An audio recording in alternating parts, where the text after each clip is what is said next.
A lot of unconscious bias begins at a young age. A study out of Northwestern University found implicit biases among preschool-age children exist.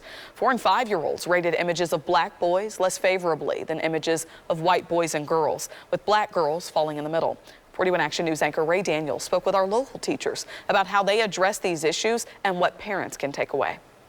What does bias look like in a classroom when you have pre-K and kindergartners? I think bias is just the not knowing or not experiencing other cultures or races. So it's the lack of resources available to students. It's the lack of representation. I think that's how bias starts to develop in young children. And before addressing implicit bias in the classroom with students, 6th grade teacher Monisha Slater says educators need to first address their own. And I think when kids can see that you're being authentic with them and that you understand race and different cultures, then they're more willing to be honest with you about their culture and be honest with you about their race and have those types of conversations. Perfect, exactly. So we can include. So how do we start these conversations? We identify the point of view. Here's what several teachers told me. I think of the idea of the windows and mirrors. Windows and mirrors. Develop the concept of windows and mirrors. Well, it's important to see yourself and see that you are valuable, you are special, you have a lot that you bring into our world. Your life has a purpose and a meaning. But it's also important to look through those windows and see,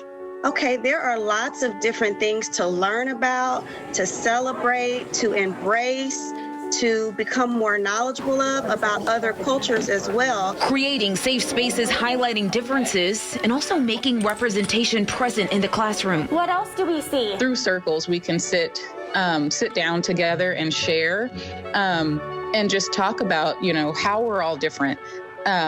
And what that looks like and the importance of that. Our students, our children are growing up in a world where implicit bias, explicit bias, racism is a real part of what's happening in our nation.